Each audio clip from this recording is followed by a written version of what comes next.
Annexure P/5 says कि इनके खिलाफ 10 मुकदमा लंबित है अभी, और इसलिए इनको अगर छोड़िएगा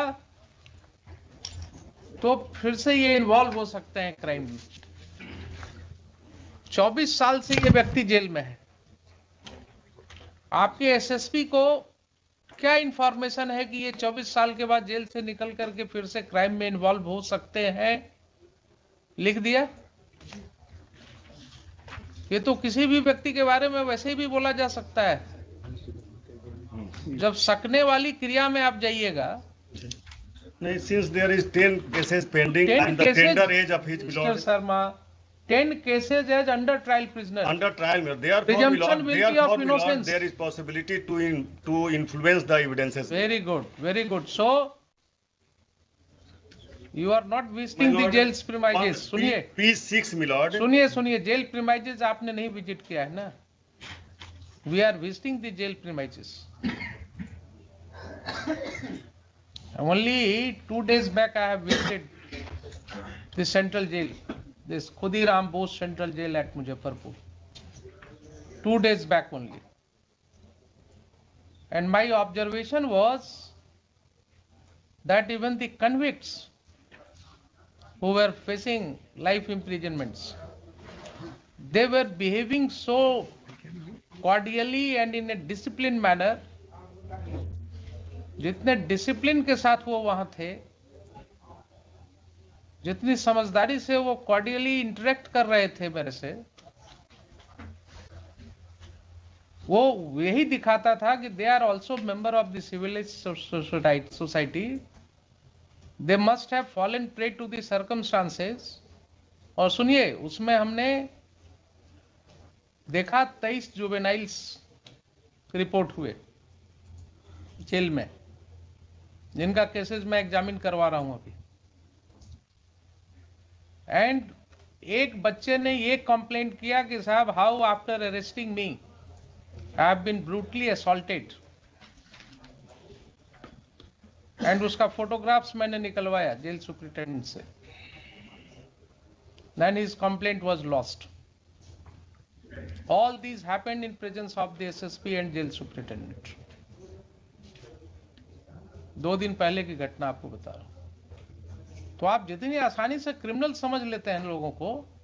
हुजूर प्रभु जी अगर नहीं सुने, इनका ऑफिसर तो प्रधान राष्ट्रपति का भाषण सुना होगा ना। जेल का कंडीशन कहा था राष्ट्रपति ने अभी 1 वीक पहले जी। ऑफिसर सुने होंगे, नहीं समझ सुने सकते हैं। आपको बहुत सी बातें जो हैं वो डिफिकल्टी हो रही है मुझे भी बोलने में on camera, because it will go to the people domain. जो स्थिति हमने देखा, ये सब कहने की बात हो रही है, ह्यूमन राइट्स और बेसिक ह्यूमन राइट्स और सारा कुछ, ये सब जो ऊपर वाले लोग हैं ना, इन्हीं के लिए, हम ही लोगों के लिए है ये सब राइट्स। जो दबा कुचला हुआ व्यक्ति है, उसके ह्यूमन राइट्स की परवाह जो है बहुत मुश्किल हो रही है। ऑन स्पॉट जब जाइएगा, जाइए जरा घूम करके देखिए कभी क्या स्थिति में लोग रह रहे हैं, क्या इनह्यूमन कंडीशन है। I have issued certain directions. I don't know to what extent I would be able to succeed, but yes. If my lord has seen the juveniles with the adults in the jail, my lord cannot imagine the exploitation साहब, of those jail के juveniles. अंदर can you think of, हम लोग रोज इतने seminars करते हैं और रोज इतनी बातें होती हैं। जेल के अंदर there is a juvenile ward. How there can be a juvenile ward inside the jail premises Without any sanction of law. Contrary to in violation of law बोलिए ना। विदाउट सैंक्शन तो मिलेगा जब परमिसिबल होगा। तो it is in violation of law that a juvenile ward is existing inside the jail premises. They can be only kept in remand homes. तो sometimes जब अपने अंदर झांक करके देखिएगा ना, तब पता लगेगा। 24 साल जो व्यक्ति जेल में रह गए, आप उसको कह रहे हैं कि साहब इससे ये संभावना है।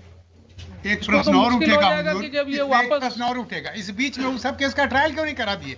नहीं और प्रोड्यूस करते रहते। और वो जब व्यक्ति वापस लौटेगा उसको सोसाइटी में एसिमिलेट करना मुश्किल होगा, उसको सोसाइटी में बैठने की जगह मिलनी मुश्किल होगी।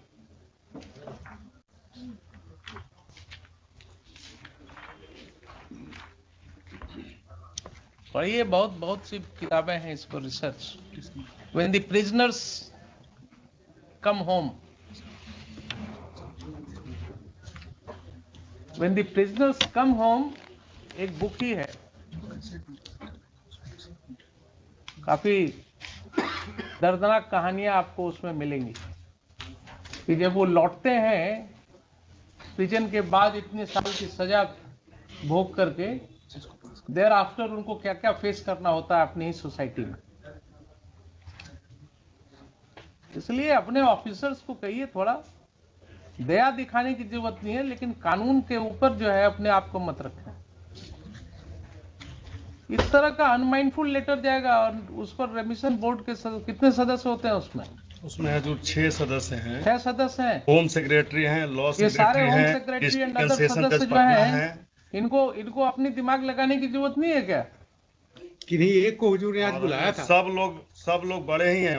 मतलब ये होम सेक्रेटरी हैं, लॉ सेक्रेटरी हैं, डिस्ट्रिक्ट एंड सेशन जज पटना है, सब दस्तखती करने वाले हैं, आईजी प्रिजन हैं, और सबको अपने परवाह है, सब बड़े लोग हैं, बड़े लोग हैं, दस्तखत करने की जरूरत है सिर्फ। अदरवाइज अगर इतना माइंड लगा लिए होते इसमें और एक बार पढ़ लिए होते 10 मिनट ठहर करके, तो आदमी रिलीज हो गया होता।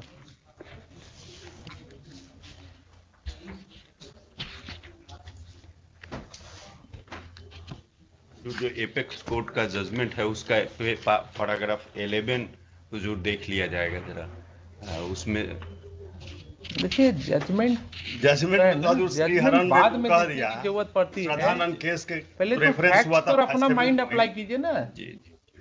We are all, you are lawyer, I am जज, everybody can apply his mind. इस ग्राउंड पर रिजेक्ट हो ही नहीं सकता है कभी।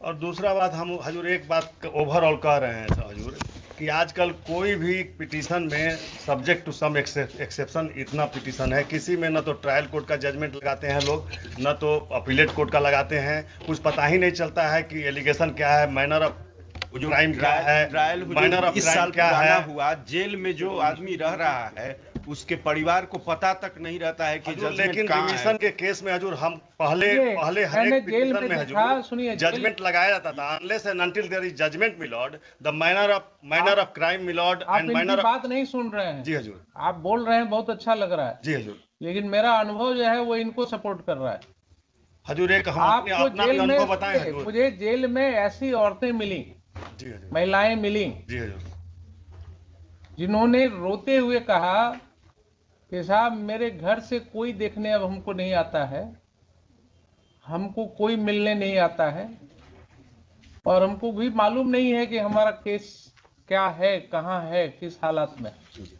हुजूर के यहाँ एक लेकिन वो है हुजूर भूटन पासवान आपके पास आई तो कोई ना कोई पुरस्कार होगा ना हजूर। आप हुजूर प्रभु जी के लिए मुझे सम्मान है, रिमिशन बोर्ड में अगर जजमेंट नहीं रहता है कन्विक्शन का, तो ये दफा कैसे लिख देते हैं कि 376 में है, 302 में है। हजूर जेल अथॉरिटी के पास सिर्फ हजूर कुछ नहीं है, रिपोर्ट जाता है जिसमें कि दफा रहता है, और रिमिशन बोर्ड के सामने क्या जाता है? जाएगा ना judgement. your clerks and kirani jar recording all these things, and your babus are just putting their signature.